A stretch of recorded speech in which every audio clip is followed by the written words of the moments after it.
Good morning, everyone. My name is Helen McIntosh, and I'm the president of the South East London Chamber of Commerce. We're absolutely delighted to have part two of the new way of thinking for broadband technology and how we're going to make our businesses digital.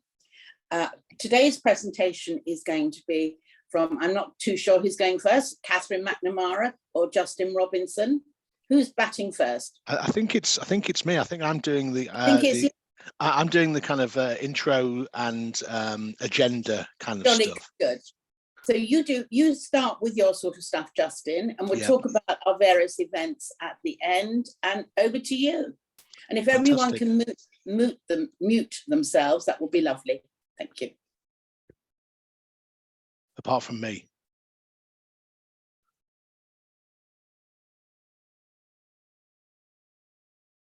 Brilliant. Hello. Good morning, everybody. That slide just whipped through. My name's Justin Robinson. I am an account director for ITS Technology Group. ITS Technology Group have engaged in a joint venture with Digital Greenwich Cities, DGC, to create and build, which is now built, a full fibre network in the Woolwich area in SE18, which we're looking to extend over the coming months and years towards Eltham and towards Greenwich Peninsula and out and wide. We actually have about 1,000 kilometres in London and about 3,000 kilometres across the UK. So we're what's known as an alternative network provider. So the welcome is done and the introduction is done. I think, Catherine, am I handing over to you or Charles? I wasn't 100% certain, but the purpose of today's presentation is what is the cloud? Being a digital business, last month we talked about the copper turn off, and I think we may refer to that again, but essentially, what is the cloud? Why would you go into the cloud? Who is in the cloud currently, and what are the benefits to a business from being in the cloud? And then obviously connectivity, which is very important. Once you're in the cloud and your stuff isn't next to you and with the little blinking lights in your server room, then connectivity becomes absolutely key. And then we'll talk a little bit about, I'll kind of top and tail it with some stuff about exactly what we're doing in Greenwich. And then we have the Q&A. Next slide, please. Excellent. So I think we're going to hand over to Charles. Charles, thank you. Justin, do you just want to quickly explain? Yes. I think it'd be worthwhile just why we've got Charles as presenting as part of our team today, and just how that fits into the wider model. Absolutely. So ITS as a business is a wholesale business. We're a macro. We're a we sell to the resellers. We sell to businesses who then sell to end users. So our business is predicated on having as many partners as possible. In the UK, we probably have about 500 in total. We probably trade regularly with about 100 of those. The classic 80-20 Pareto law. In Greenwich, we really wanted to work with our term hyper local. We wanted to work with partners who are based in the borough, who understand the challenges of the borough, understand the benefits of working in the borough, and as I say, the challenges. So our channel team, one of my colleagues, a guy called Bhavesh, has been talking with Charles and Connect You, GWiz, for a while now. So Charles is based in the borough, as am I, and so we really wanted to work with Charles as a partner to really go to market with the network, to be the rubber on the tarmac, Charles, if I may be so bold. So that's why Charles is on the call. He'll talk about himself and his business. Obviously, I wouldn't step on those toes. So I'll hand over to Charles and he can take on. But that's the kind of the background, if you will, to why we're sharing this platform with Charles and his business. Thank you very Thank you much, Justin. No worries, Charles. Good morning, all. Thank you for inviting me along. Yes, as Justin said, I'm hyper local. I was born in Farnborough. I grew up in Bromley. I now live in Charlton in Greenwich. So I've been around the southeast and all my life. So I'm very local to the area. When I went away, I only went away for the area for 3 years for university. And when I came back, I started doing some programming work, and that led me to found the company Connect You, as shown on the left-hand side of this slide, which was a company that provided data center services. So basically all the stuff that I was programming for people, it needed looking after somewhere. And so I got into data centers that way. All about facilities to manage servers in, for you to run infrastructure on, for you to run your applications on. And I've been doing that now for nearly 15 years, and the company was founded 13 years ago. So I've got reasonable experience with that, having started all the way back at about age 5, fiddling with MS-DOS on my father's PC. So I've been around computers a long time. I'm really more of an engineer in my role, although I'm director of the company. You know, small business, you do everything, but I'm really more of an engineering focus, and I like to design solutions that solve people's real world problems. So as I say, the company that I founded about 13 years ago operates out of data centers, around about 22 across London, built a solid backbone network from there. A few years ago, could see with all of the cloud that we're going to be talking about today, that times were changing. Needed to shift the focus and really sort of get into what people were asking for, and that was strong fiber business-to-business connectivity. Make sure that your business stays online, that you can connect seamlessly, that everybody can be productive in the daytime and get on with their work. And so I started a new brand, spun off of the other company. It's a sister brand. It's called GWIS Networks. That was started about 3 years ago, just before the pandemic started. We were building out. So interesting times to start building when people were moving out of offices and going to home working, but it's been a strong and steady start. Currently cover about all of central London, where all of the main business sector is, about 70% of the rest of inner London, and in the southeast, more local to me, we can go into Greenwich, Bexley, Bromley, Croydon, and the Burton boroughs. So that's a little introduction for me. Hope that gives me enough credentials to talk through the rest. As I say, I've been around data centers and server infrastructure a very long time. If you can move to the next, please, Kat. So the question here is, what is the cloud? Everybody's got a different definition of this. I don't think two technical people will necessarily agree on what it is or even know. It's very much a marketing buzzword. But my definition is outsourcing your IT to somebody else's infrastructure. So that is taking what traditionally you might have held as servers in a corner cupboard in your office and putting them in a data center. Might be taking that workload and putting it on somebody else's servers. Or it might be taking applications that you used to install on your desktop, like Microsoft Office, and actually letting somebody like Microsoft deal with all of that software updates and maintenance out in their servers and systems, and just letting you get on with the job. So that's generally the idea of cloud. And it's been around for a long time. We always think of this as being a sort of something that started about 7 or 8 years ago as a buzzword, but actually it's been around a lot longer than that, just in different forms.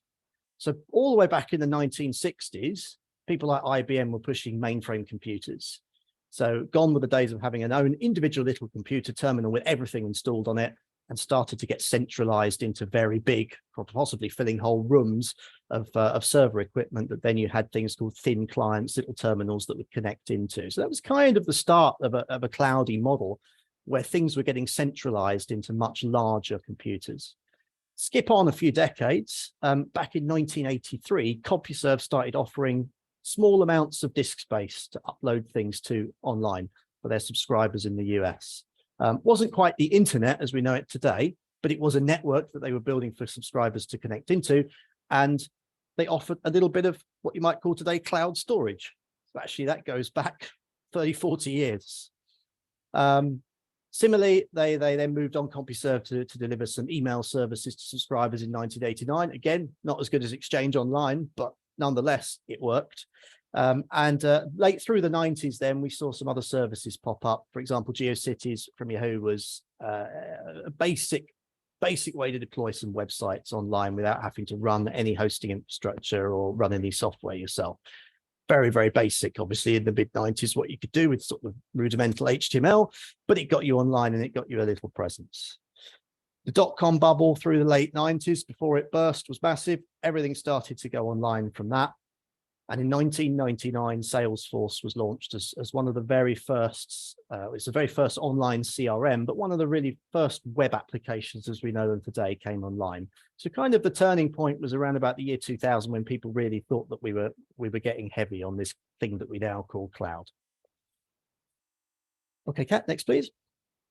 So where does the name cloud come from? Because it's kind of a strange marketing buzzword. The earliest example that anybody could find of it dates back to the 1960s to ARPANET. ARPA was the Advanced Research Project Agency in the US. It was founded, I think, network was completed in 1969. It's part of the Department of Defense in the US, but it was a US-wide network between universities and other research institutions to help them exchange their research, all the data that they've been collecting, and to share files and emails, correspondence, etc. And when the engineers that built that network used to do doodles on their whiteboards, as some of us still do today, they used to use a cloud to represent something in the network that existed, but we don't really care about the detail. It's a bit like a black box. So all the stuff that happens inside that, all we really care about is how we use it, how we access it. We don't really care about the internals of how it works. And so that's kind of where cloud comes from. And there's a few, not from 1960s, but a few 90s examples that I managed to find, the earliest examples of things that I could find on this, similar to whiteboard doodles. So Kat, if you could skip to the next, please. On the left-hand side, we've got a network called the National Science Foundation in the US. And you can see at the very top of this, that they used a big cloud to represent the backbone infrastructure of their network. Now, this network was built in 1986, and it was designed to connect all the major cities. Again, it formed a large part of the backbone of ARPANET, the Advanced Research Projects Agency network for academic and research sharing. And this was 1991, so this well predates anything that we would call cloud today. And on the right-hand side of this is a diagram that was produced in 1992 by JANET, the Joint Academic Network in the UK. And right down at the bottom of that, you can see clouds, with one of them being NSFNet from the left-hand side. So again, that goes to show that JANET are using a cloud to represent some network or some service that they're connecting into. They don't care about the details of it. They just need to know it's there and how they can use it. So outsourced, if you like, their network to someone else. And this was an example of JANET's UK network back in 1992. Again, you've got a cloud right in the center of this, which was the core of the network that nobody cared about how it worked, just as long as it worked. And that was connecting all the major institutions within the UK, like Cambridge and Edinburgh and Bath and Belfast, and some of them that I've missed that someone will now get offended about that I haven't mentioned. Since then, so this was 1992 again, the first sort of mention of cloud in the mainstream was in 1996, and Compaq Computers, I think became HP later, produced an internal white paper that was called Internet Solutions Division Strategy for Cloud Computing. That was the first time that cloud was really used in a white paper by an IT company. And in their paper, they predicted a future in which application software is no longer a feature of the hardware, but of the internet. So this was kind of the first vision, really, of how cloud would come about and where we'd end up. And the first time it was really mentioned in the form it's in today was in August 2006, when the Google CEO stated at an industry conference that data services and architecture should be on servers. We call it cloud computing. They should be in a cloud somewhere.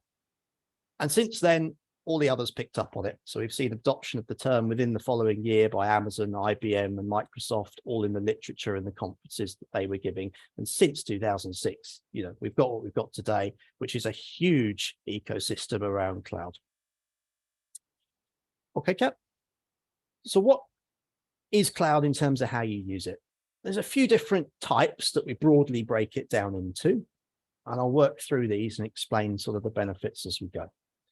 So if we start with what we call on-premise on the left-hand side, well, this isn't cloud. This is the traditional, I've got a server and I'm going to put it in the cupboard in the corner of my office, and I'm going to maintain the power to it, the space, the cooling, the connectivity, the support of it, the software on it. I'm going to do everything myself, which is a very old-fashioned view. It's perfectly good, but it means you've got to do a lot of work. not only have you got to spend all the money up front on it to buy your equipment, but you've also got to maintain it. And that's, if you haven't got a dedicated in-house IT team, which probably costs you some significant money, that might be a burden too far. But if you do have some of this equipment and you don't want to keep it in your office, or you've closed your office, or you've downsized, or it's causing too much noise or heat, the next option up would be to move that into a data center.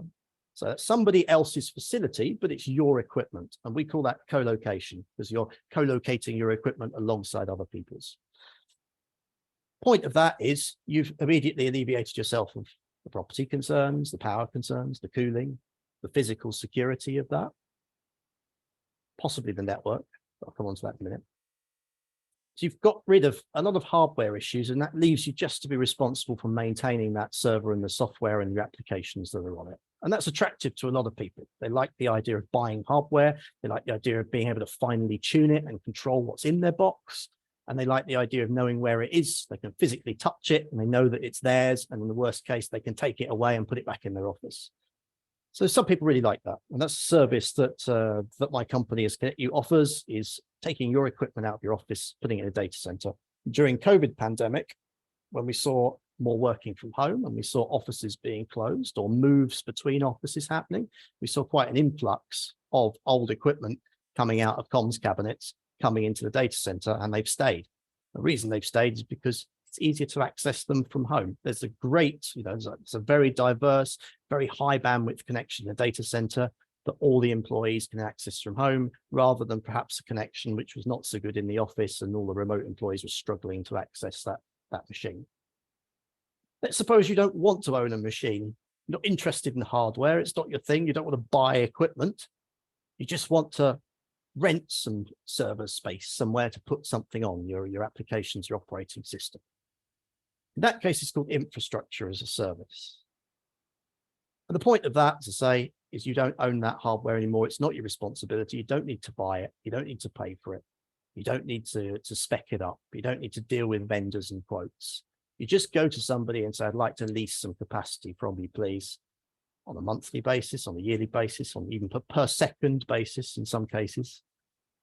And then you get on with the software on top of that remotely. So you don't need to worry about anything physical with that whatsoever. It's all included in the service. The next kind of cloud that we see commonly, well, not so commonly actually, is platform as a service. This is kind of you've got your hardware all sorted for you, but now you've also got some of the basic software on it done.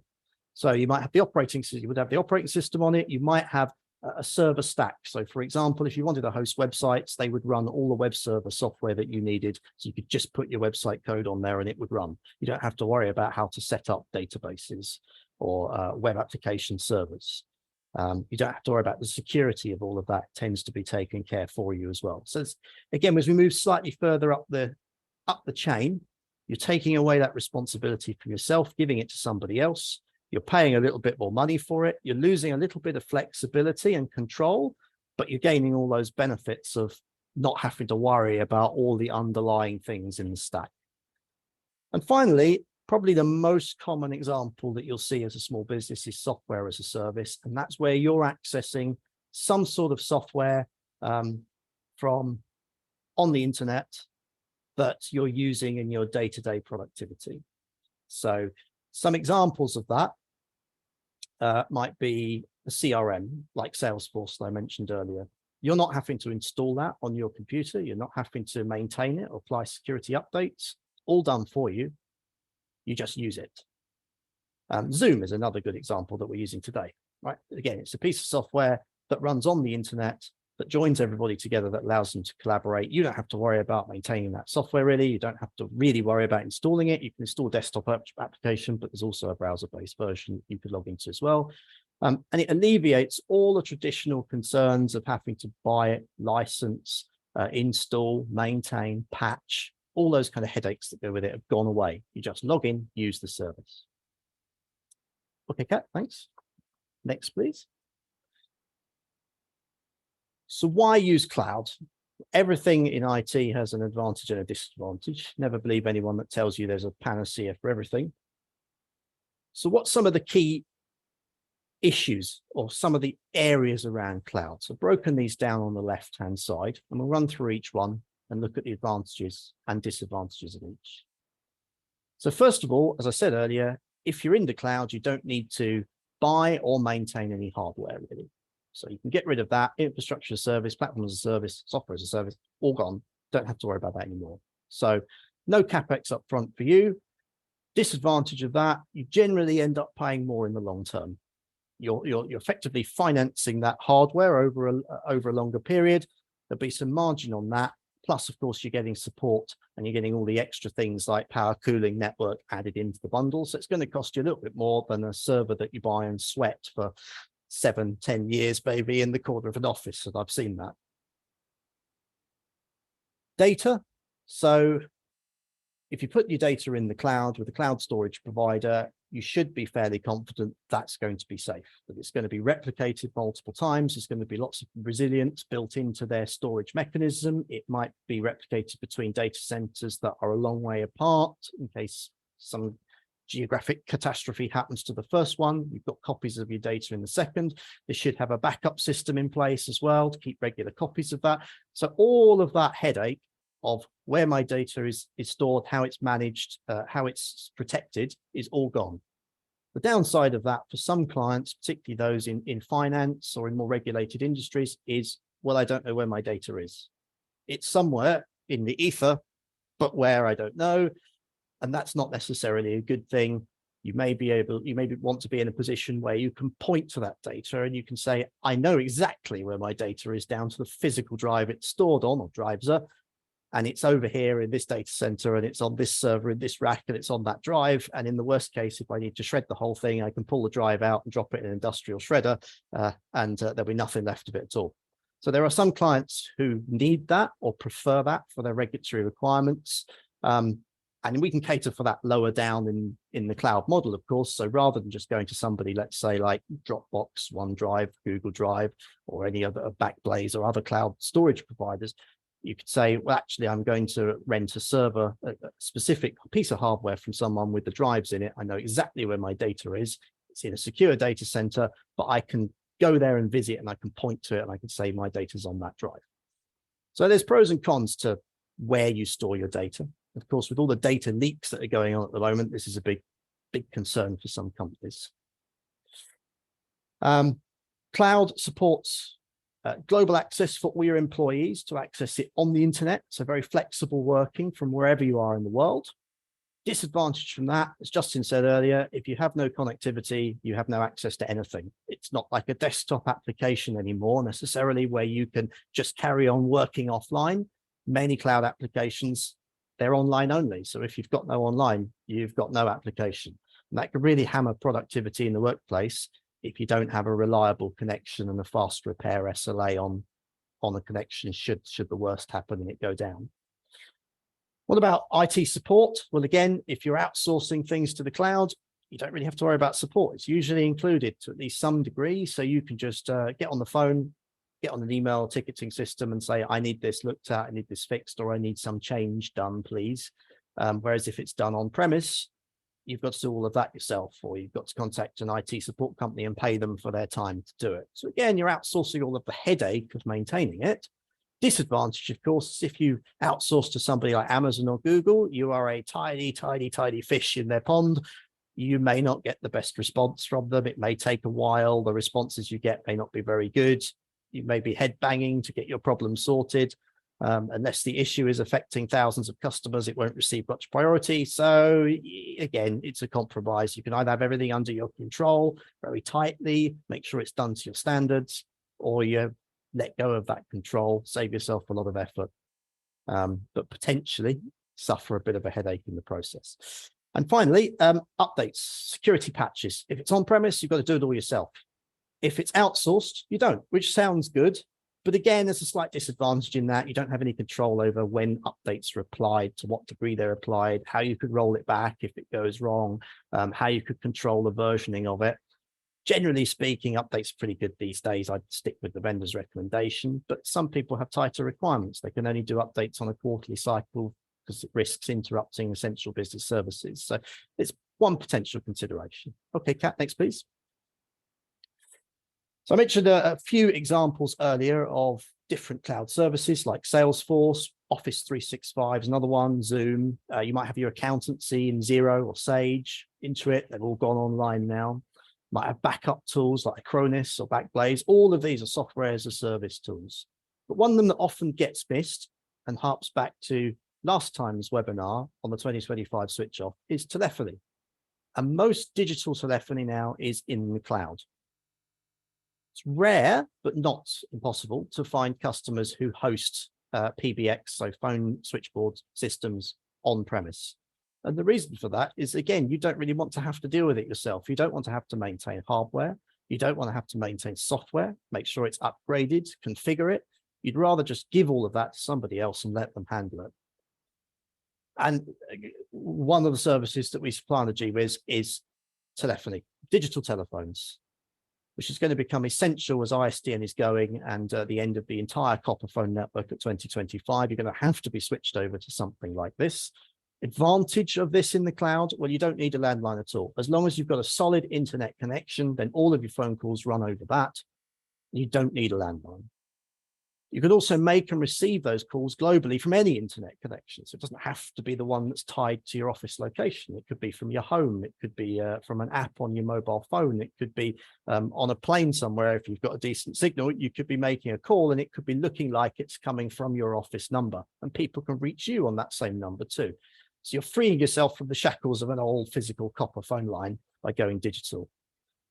There's also no capacity really on the number of lines that you can do, so the number of concurrent calls that you can handle with that. Each call only requires a tiny amount of bandwidth. It doesn't really cost any more to provision a new line, not a significant amount. It's not like you have to have an engineer visit to physically put a new copper phone line in and a box on the wall. It's all done virtually. So if you need to scale from 2 concurrent calls up to 16, 32, 100, whatever, that can be done pretty much at the click of a button, which means that you've got no extra massive cost involved. You keep your customers happy because they never hear an engaged tone. And you just scale your business as you need to, which is one of the benefits of cloud. You don't have to worry about upgrading your own systems. You let someone else handle that, and you can scale really quickly.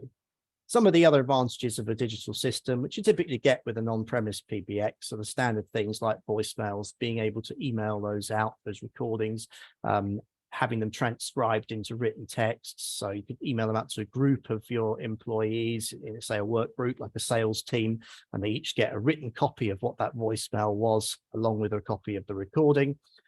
You've got all the standard things like interactive voice menus, press 1, press 2 business, hunt groups. So if you've got a group of employees, you want to prioritize some of them to receive a call, but if they don't answer, it falls through to others. All these features are in there. Queues as well. So if somebody rings in and they have to be put on hold because there's no agent available, they'll end up with the hold music in a queue. None of this is particularly costly to do. It's all pretty much included in the system. Once it's set up, it runs. Lots of advantages to this. Also integration with CRM systems. If you use things like Salesforce or Teams, you can quite often integrate the phone system with those. So somebody calling in, for example, it could bring up all of their details on the screen for your agent. So as soon as they call in from the number that's registered on your file, you know who they are, where they're calling from. You could bring up details of their accounts. It's all nicely integrated, which you don't get with an old traditional copper phone line. Okay, Kat, next, please. So Internet of Things is an interesting one.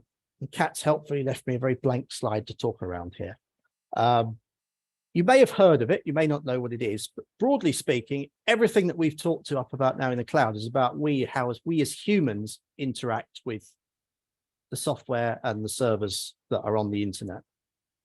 But the Internet of Things is really about what we call machine to machine or M2M communication. It's about devices that you have talking to other devices or talking to servers without you getting involved. So what would some examples of those be? Well, if you think about your home, you may have a smart meter, you've been upgraded, or you may have energy and lighting controls in your house. You might have like a Nest thermostat, or you might have a Philips LED light controller, changes all the colors and the brightness of your bulbs. All of these things are, in inverted commas, smart devices, and they all work with the cloud. How about smart home hubs? Amazon Echo, Google Assistant, Nest, etc. Again, everything that you say to those is then going and being processed in the cloud, and the correct action is being returned from there. Sound systems, Sonos, Apple TV, Skybox, if you've got one, they're trying to phase out the Sky dishes. They're going to go online too, and they're working over the internet. Smart watches, mobile phones, video conferencing, the list of these goes on and on. You might have medical devices in your home that you use to track the elderly or to track the sick. Again, they need a reliable online connection to share that data back into the cloud. Smart doorbells, cameras, alarm systems. In your business, you've probably got PDQs that take, if you're a retail business, PDQs that take payments, card payments. You might have payment systems, EPOS, tills, all sorts of things that now form this Internet of Things. There's loads of devices that perhaps you don't appreciate on a daily basis that are all talking to each other. They're talking to the internet, talking to systems out there that you don't even know what they are, but hopefully good systems that the vendor's providing, and sharing all this data all the time. That's a good and a bad thing. It's really good and convenient. You get access to all that data. You may get analytics on it. What's the downside of that? It's who you're sharing that data with. And depending on what that device is and who you trust, that may or may not be a good thing. And in the world of data protection that we live in, that's something to consider.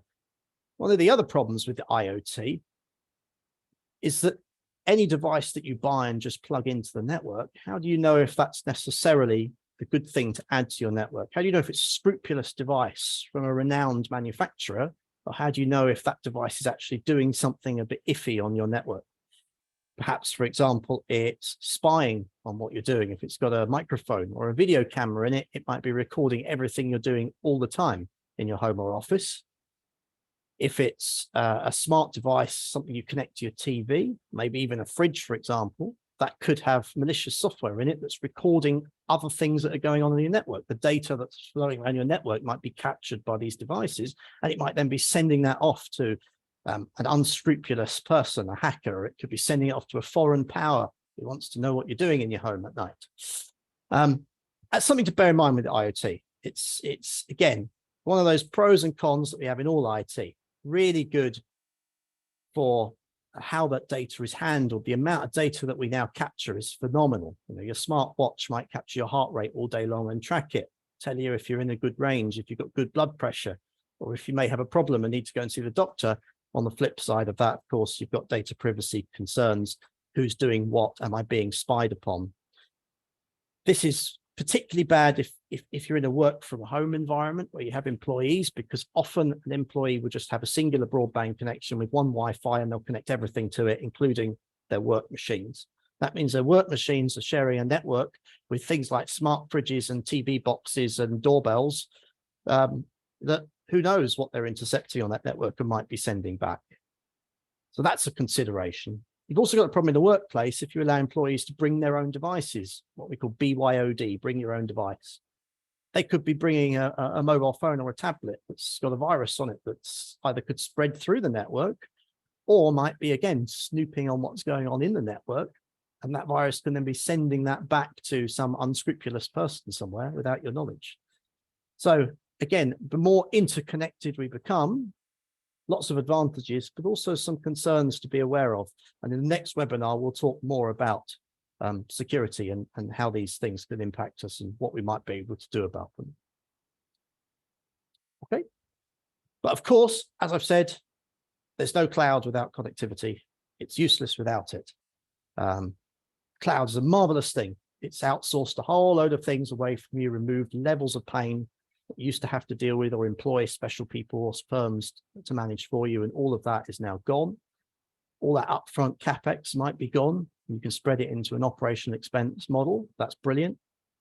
And we know from experience in the past few years that so many cloud software as a service solutions have helped businesses stay open during the pandemic. They've helped you to remotely work, to collaborate, helped you to share documents with each other, helped you to, through CRM type systems, to run accounts that maybe they were a bit more manual before, but you've been forced to go more digital. And it's now allowed this sort of hybrid working. or you're working from home or in the office, or you're remote working as a traveling salesman. It's brought everything together, and it's a really good thing, but none of that works without the connection. So one other point I wanted to make just briefly is it's not just the connection to your building. This is where I find that a lot of people stop thinking as they say, well, I've got good internet, that's it, that's all I need. But it goes further than that. If the connection to the device that you're using is rubbish inside the building, your experience is going to be awful. Your productivity of your workforce is going to drop. So before I hand back to Justin, I just wanted to add one more point, which is that when you choose an ISP, don't just choose an ISP for the connection to the door, but choose an ISP who can help you through a managed network internally to get a connection to the desk or a connection to the end device and help you get the best overall experience from your full fiber broadband. Thank you very much, Justin. Thanks, Charles. That was very thorough indeed. Really good. Particularly like the history stuff. I know sometimes people want to get onto the benefits for the here and now, but understanding a bit of the history of how we got here is a bit of context. I think so. I think useful. it's always good to look back to look forwards, right? So Absolutely. I think if you can understand where we've come from and why we've got to where we've got, then things start to make more sense, and you can also potentially look at where we're going as well. The scary future of AI is a completely different topic. Indeed, and for another day, I'm sure. Absolutely. So the slide up now. So just to bring kind of all the threads together, I am the top and tail person for these presentations. So this is our network in SE18 in Woolwich, in the borough of Greenwich. As I said, we've created a limited company between Digital Greenwich Cities, which is a wholly owned subsidiary itself of the Royal Borough of Greenwich and ITS. So this is an investment both ITS and the borough have made to build a full fibre, brand new, shiny network. So, I mean, obviously you can see the river at the top, just to kind of put this in context. Just above and to the right of the Royal Artillery Barracks would be Powis Street. You've got Plumstead Common. Over below the Royal Artillery, you've got Woolwich Common housing estate. So that kind of gives you an idea. As I mentioned, this is going to head off to the left as you see it on the left hand side of the screen, to the Greenwich, to the word has now escaped me. Where the O2 is essentially. Sorry, I'm getting brain fuzz. And then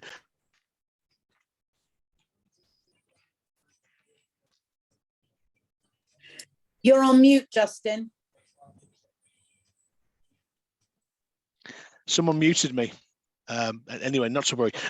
Maybe I had my cursor over it. So yeah, and then so over to the left towards Greenwich, we're going to extend, and then down. You can't see it, but below is kind of Eltham. Below and to the right is Eltham. So this is the starting point for a borough-wide network.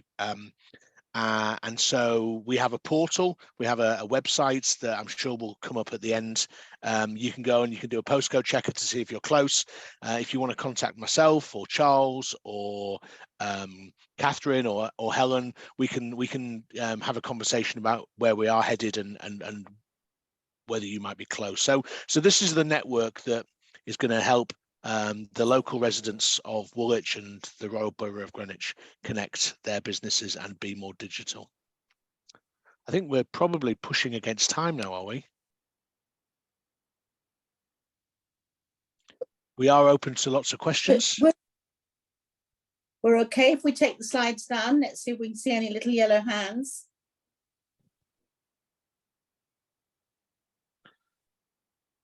No hands, no questions. We've beaten them all into submission. Yes, Seamus.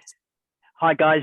As you see from there, I'm cloud company, so it's very interesting what you got there. Charles, I might have. I started a BT in '77, and I've got a load of training documents. I'm not an engineer, I'm not technical, but I did move into a technical path, and a lot of my training in the 80s was non-technical training for salespeople, and I'm sure the mid to late 80s, the cloud was appearing there. So I've got some stuff, so I'll check it out. And yeah, Oh, you like me, do. you like me. I like the old the historical side of it. So I do, and I like walking around the old BT exchanges and seeing how much history there is still left in those on the copper MDFs as well. I'm a bit of a nerd when it comes to that, so I'll be happy to have a look.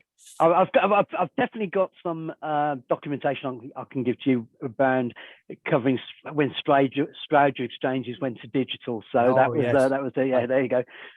Anyway, aside from the geeky side of it, obviously very interesting. I'm from that area myself, so a lot of it covered off well and new there. I'd like to at some point get in touch with yourself and Justin, just to sort of cover off what we do, how we work. We're based in Croydon, but we cover globally. Most of our customers are in the southeast, but we do have customers all over the world, and doing telephony side of it. But I work in working direct to customers, and I think just one thing I just want to touch on for myself. You touched on about the support, and I agree with some of the larger businesses. Some of the support can be quite difficult. We pride ourselves, as I say, we are a local company, but we pride ourselves on that support. I've worked at BT 30 odd years, and have always been customer facing, and I think what we've got to remember as a cloud company, and the majority of the people we're working with don't have that technology, don't have that understanding. That's right. And therefore we do need that support for them. Yes. So, I agree with you. Yeah, I mean, absolutely. Perhaps we were slightly cross purposes. And when I said going to a cloud provider and getting support, I was saying if you were going, for example, directly to Amazon or Google. Yeah, exactly. You wouldn't do that as an end user. As you say, if you had something that you needed support, you come through a company like yourself or an IT support firm to provide that layer of extra management. That, of course, and a consultancy element to that as well that you just won't get from the big guys. It depends what you're doing. Obviously, there's lots of different roles that could look at using the cloud, from your average end user to your developer or your DevOps. So there's a huge spectrum of people that go outsource. It all depends on the use case. But no, totally agree with you. Yep. But very interesting. Thanks. I couldn't make the first meeting because I was away. But I'd be interested, Helen. Yeah, I'd be interested in getting a copy of that, Helen, for just my own purposes. Thanks a lot. Gives me the opportunity. I've just had to move. I'm on PlusNet and my connection's gone. I had to move room. Sorry. There's your mistake right there. You see. That's it. Seamus, we have Sorry, Helen. Sorry. Justin, I hope you're working on because I know you're in Lewisham, coming in my direction. Hope you're actively working on that. Yeah, well, absolutely. Let us know where you are. We can always extend. I mean, just wanted to let Seamus know we have network in Croydon as well. So that 1,000 kilometres we have in London extends all the way down to Croydon. Okay. I definitely have a chat with you then, Justin. Because we are a reseller as well. We are a reseller to other people. So yeah, it'd be always interesting in having those conversations. Absolutely. But, thank you. And I just want to give another little plug because South East London Chamber of Commerce, we cover Croydon. They are in our net. Yeah, of course. There we go. Yeah. There we go. Now I saw Andrew and then on to Mark, your little yellow hand. I just wanted to say thank you for Justin, Charles, Seamus, everyone for their kind of input. I mean, it's been very interesting for me. I kind of don't want to go too much into the business side, but R&D tax credits have just allowed cloud costs to be covered. So that and cybersecurity. So all of it kind of ties in very nicely with what's happening out there in reality. So I just thought I would say thank you very much. Thanks for the input. It's just put it into context. No problem. We have our next one is on security, isn't it? I think, Catherine, is that correct? It is. It's looking at the concept of cybersecurity and zero trust. We need to invite the police service of Northern Ireland onto that, I think. Clearly, yeah. I mean, the human error is still far and away the electoral register. Yeah. The list continues, doesn't it? It's a long and distinguished list. From people you would think would know better as well. Well, exactly. Sorry, that was a little bit of an interlude there. Was there another question, Mark? Sorry, doing Helen's job. Yeah, no, doing it very well. Thanks again. It was good. My father used to fit some of the PBXs into the GPO, as it was at one stage. Worked for BT, so I'm sure if you and Seamus have a little group, I'm sure he would like to join you. But my question was, you showed the advantages and disadvantages of cloud.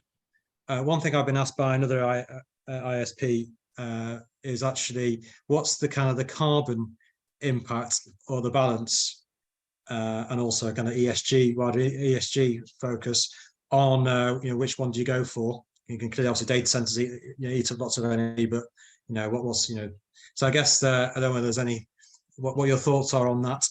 And then just a bit of a plug, I'm doing some work with the local London Green Skills and Digital Jobs group, which is all the colleges around Enfield down to Bexley. And we're about to set up a focus around digital, and we're looking for people who are really good, like ITS, and maybe even Seamus. And we'd be interested to talk to you offline about whether you've got time to get involved in some shape or form with some of the colleges to try and bring the future talent through. But back to my question about ESG. And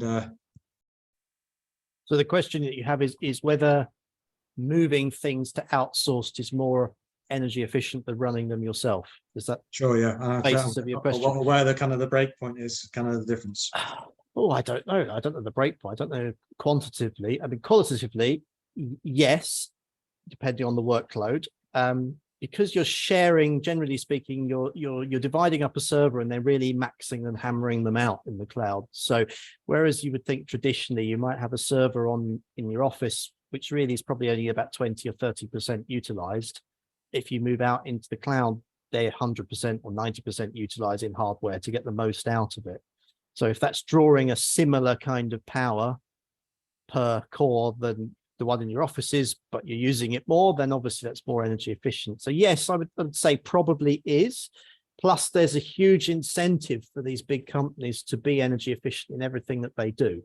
One of the things that I find as a data center service provider is that people bring us servers and have absolutely no idea how much power they consume when they're running. They really have never measured it or even thought about it. They just pay their kilowatt hours at the end of the month without thinking. When you're running a large scale operation, every fraction of a watt counts at scale on every machine. So there's a huge incentive to make that efficient.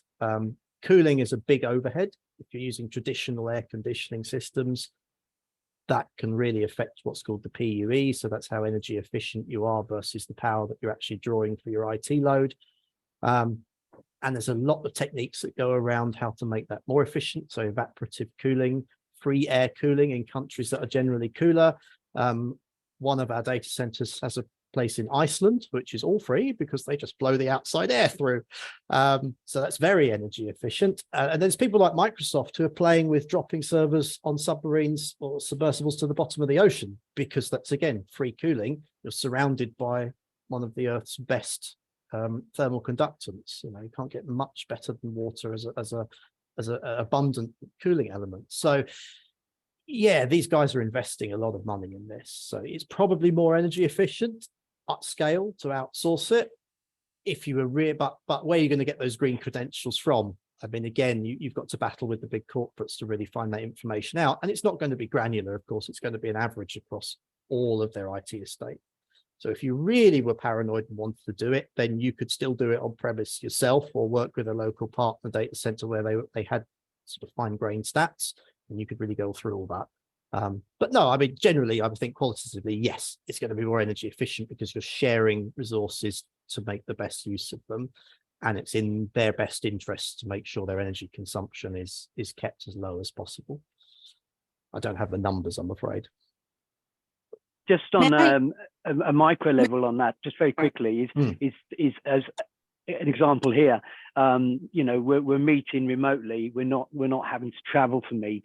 That was always the biggest thing we first ever started talking about when we started talking about cloud. And the other thing now is a massive move away from plastic. Most people now are using soft services either on a mobile or on a PC for a phone. So there's no phone sitting on your desk. Most of the people that come to me, it's very, I won't say it's it doesn't happen, but it's very rare now that people actually want a physical phone. They want, just soft services. So just on a very simple level, that's is a saving there as well. But, yes, fair point.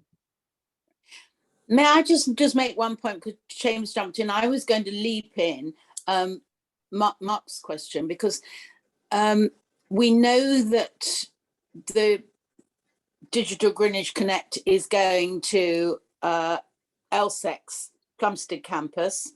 We know that the former power station, the connectivity is going there. Wouldn't they make good cases to, because most of this are going into the power station in Plumstead, could they not be monitored from day one?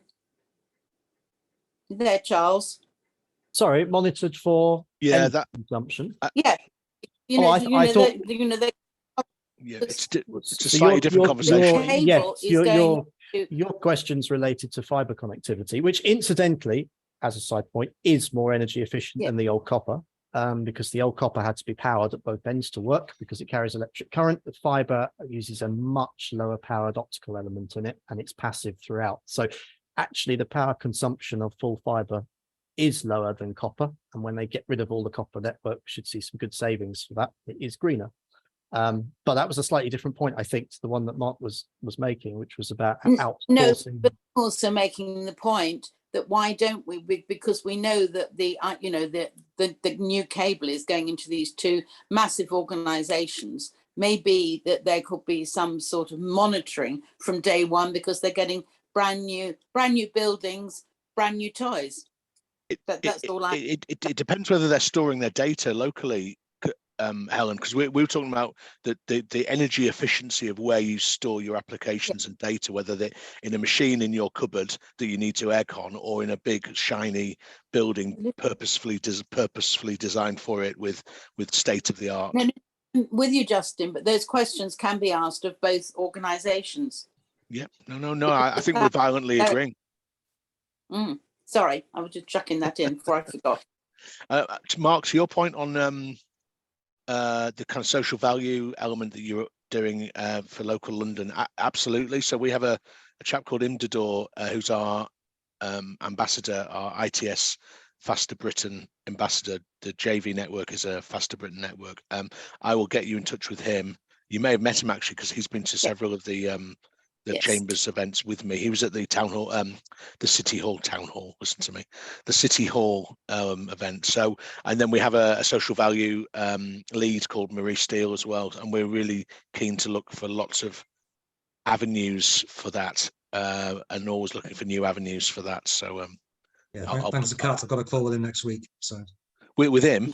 Yeah, with him. Yeah. Oh, brilliant! Well, there you go. That's sorted. I mean, you're talking to the right people, so that's great. Yeah. Okay. And obviously my question was about the wider kind of energy savings from IT. So I guess it's good that you're violently agreeing with Helen. Yeah, I mean, it can be monitored, absolutely. We won't know what they did before, I suppose, but we can monitor from scratch with them, absolutely, and see what kind of figures. The granularity that Charles mentioned, really, that's what you need to have these conversations. At some point, kind of, yes, it's going to be better, needs to be, as Charles says, quantified or qualified. So I think it's a good idea. Apologies, I need to shoot because I've got another virtual meeting. So I'll drop you an email, Seamus. Yeah, we can catch up. I'll get your details from Helen. Great. See you soon, guys. Great. See you next Thanks time. very much. Cheers. Good. Bye. Thanks. Bye-bye. Oh, very exciting. Do we have any more questions? Hi. Richard. Hi there, guys. That was really fascinating. I guess one question. So, a lot of startups like myself, we kind of gravitate initially to your bigger platforms like Google because they offer a lot, and I use Google for storage, for Google Meet, for these kind of calls, for the email address, etc. At what point do you think businesses need to start looking at different solutions, more bespoke solutions? Because I think as a business owner and someone that's running around frantically juggling loads of balls, you don't often think about that. And I don't want to get to a point where it hits me hard and I'm too late and it's going to cause growing pains. So is there a kind of point where you think that actually you should start looking at that as an SME? There's a phrase called "born in the cloud," and I'm sure Charles will pick this up. But most businesses now are born in the cloud, i.e., the older, more traditional businesses that are having to move stuff across. It's a royal pain in the proverbials. Banks. Insurance companies, that they've had to spend billions. So if you can be born in the cloud, i.e., from day one, consume software as a service for your accounting, for your CRM, for your ERP, whatever you need, and then as you become more bespoke and require bespoke applications, house them in the cloud. That it's going to. Yeah, being born in the cloud now is the best policy, I would suggest. What format that takes, that's obviously a conversation with the likes of Kudo, with the likes of GWiz and ConnectU to understand where you are, what you're doing, and how it can affect and help you. But yeah, I mean, it's glib, isn't it? And I'm not really about glib, but being born in the cloud is by far and away the best policy. So yeah, it depends, I think, what you're using it for. If you're using software as a service, then it's your best option is to stay with the provider's own hosted platform, because to run that yourself is just a pain you don't need. If, however, like some of my clients, you build applications and infrastructure and storage, and that might scale, then it's, as you say, it's good to start out with an infrastructure or a platform service from someone else, because it gets you rolling much faster. You don't need the CapEx.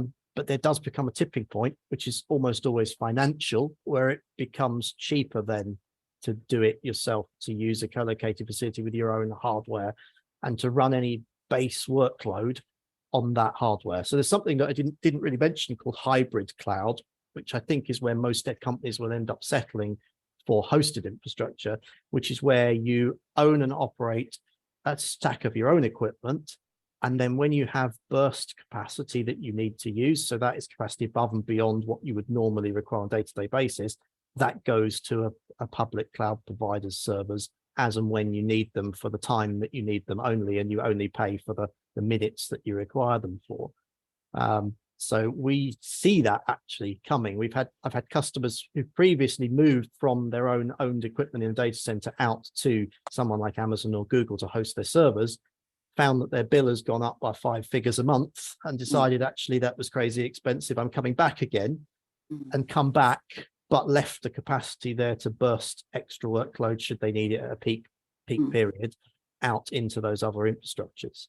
The classic, I think, the archetypal example of that would be, say, HMRC, right? So the most cost-effective way that HMRC could do tax returns is to run their own data center with their own equipment in it for the sort of 9 or 10 months of the year when there's not a lot going on. And then when it gets around that January peak of sending in all the self-assessment returns nationally, you would burst that capacity out to another provider for a couple of months as you needed. And then you'd scale that back again for the rest of the year. So the rest of the year, it's relatively low traffic. So if you have a real bursty business like that, or a business that has predominantly sales around Black Friday and Christmas, for example, you've got November, December, you need lots of extra capacity. The rest of the year is a little bit mediocre. Again, you can make savings by hosting some of that yourself and just sending that extra capacity out for a couple of months when you need it. I think that's where most big companies will settle. There's a lot of talk, as Justin said, people like banks have gone all in with particular cloud providers, and everything is going to go into the cloud. But they don't care, because their pockets are lined by you and me who give them our money to look after. It doesn't interest them financially, so they'll do whatever's easiest. But there are other companies who are much more cautious about how much they spend. And there certainly is a tipping point, but without knowing exactly what your applications are, what you're using and all that, I couldn't tell you what that tipping point was. It's all case by case basis. But it always comes down to money, really, the end of it. Sometimes it comes down to flexibility. If you have particular applications and particular software you're using and you need, say, specialist hardware, that's a different story, because you need to have more control over that hardware. And so you need the flexibility of buying it and running it yourself.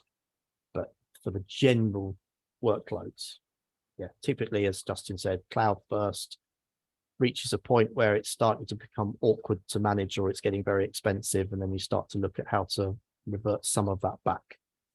Pull it back. Thank you. Thank you very much, Charles. We're actually over time. We're delighted to say we're not paying any extra for it.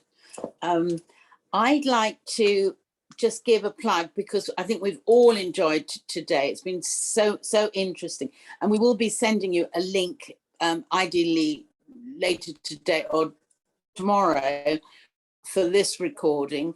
Part 1 is already on our website. Oh, hello, Catherine. But part 3 is going to take place on Wednesday, the 23rd of August, 10 till 11. And I hope everyone, you put that in your diaries. We'll be reminding you, sending you the details, as I said later. We'll be hearing about cybersecurity, but if you want to learn a little bit more, so you can ask more questions on the 30th, on the 23rd of August, we've actually, Brian Altimus of Riverside Consulting is going to be talking about cybersecurity. So please book in for that as well. Thanks, I think we've got someone talking for us. So shall we just say, does everyone want to say anything before we go? No? Okay, righty ho. Bye-bye, everyone. And thanks. see you on the 30th. Thank you. Bye. Bye-bye.